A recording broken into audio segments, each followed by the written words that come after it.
It is now time for What's Hot, where we talk about stories that have everybody talking. We are joined by Susie Falk from the Falk Group Public Relations, and Jeff Wagner is back. A Catholic university in Ohio will stop offering health insurance coverage to students this coming fall. Otherwise, the school would have to comply with the federal mandate requiring its insurance plan provide free contraception. So the university says, quote, "It will not participate in a plan that requires us to violate the consistent teachings of the Catholic Church on the sacredness of human life." What do you think?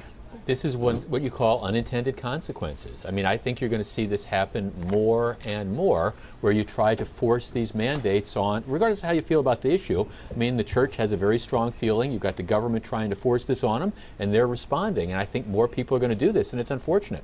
It is unfortunate, and it's too bad they couldn't hold off a little bit, because I think there are several cases brought on by other Catholic schools that are being taken to court. They haven't hit the trials yet, but I think in 4 to 5 weeks we're going to get some answers on this topic. I also think it's very interesting that the school decided that one of the reasons was because of the increase in the premiums, and it was getting expensive. So it wasn't just the fact that there was this mandate, but they didn't like the increase in the premium prices, and that it was getting too unaffordable for a lot of these kids and for the school. So. Right, and the effect of this, though, is, I mean, what happens is now the kids don't have that access to the insurance coverage. They're going to have to get it from other methods, presumably through their parents' insurance or whatever. But, you know, this is one of these unintended consequences when government starts monkeying with stuff in this particular fashion. Be careful what you wish for. I understand how important it is for the church to stand its ground here, but do you see the church winning this battle ultimately, considering how prevalent birth control is in society? What do you mean winning? You mean as far, do I see the church backing down? Not at all. No, not. I mean, the church is going to stand its ground, but you know, is the church going to get people off birth control by doing this, or are people just going to find other ways? Well, I think people will find. My guess is people will find other ways, and people that want it, and then the Catholic Church isn't going to have to pay for it. Yeah, you know, we're only talking about 200 students. And that's not a huge population, and I hope that they can look at their parents' plans and get on a coverage that allows them access to all kinds of coverage, including contraception, which is so important.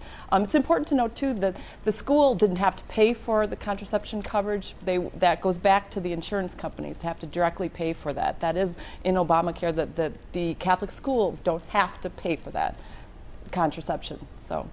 I would say more to come on this issue. It's complicated, yeah. I think a lot of people are hoping Obamacare gets over too. 620 WTMJ. All right, soon you could be getting severe weather text alerts on your phone if you are in an area that could be impacted by imminent severe weather. Now, this technology uses GPS to find your location no matter what your area code is. Is this cool technology or creepy that they know where you are? I think it's cool technology. Yeah. I mean, Steve, last summer you and I were at a baseball game, and there was a nasty storm moving in. We're huddled around your smartphone watching this. I got no problem with it. If there's a tornado coming at me, I want to know about it. Yeah. No ribbing for leaving early this time, Jeff? No ribbing for leaving early. Okay. It was getting ready to rain like you know what. Absolutely. It's not creepy at all. I mean, look at if you dial 911 and you're having an emergency through the PSAP or whatever the public service safety points, they can identify where you are. So you know, Big Brother knows where we are. Yeah, not to mention there are cameras everywhere. There are cameras everywhere. You know, and we were talking a while ago about there was this huge dispute about whether or not you remove tornado sirens from some communities. Well, that's regardless of how you feel about that, that's like 20th century technology. This is the new technology, and it's just silly not to take advantage of this. We want to give people early warnings when really bad weather is coming, and now hopefully you exercise some common sense as to how often they use it. Right. But you know. And there is a setting in the settings section of your, at least on my on your iPhone, you can turn off location services. Yeah. So if you want to be anonymous, you can be. Right. Third topic, in a report from TMZ, a clothing website has designated a T-shirt that uses the Jets' green and white oval logo with the phrase "My Jesus" instead of "NY Jets" inside. It does not bear the likeness of Tim Tebow, but that player still is not happy about it. His attorneys have apparently sent a cease and desist letter to the company should they have to stop making that shirt. I don't think so.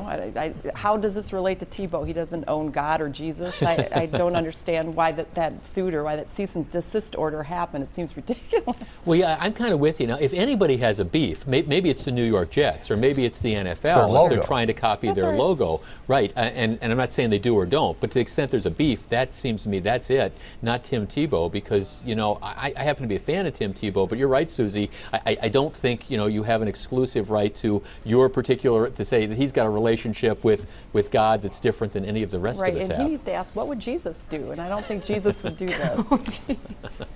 Hey, last couple seconds here. It's the story we led with the hour. Donna Summer died today. Anybody have a favorite song?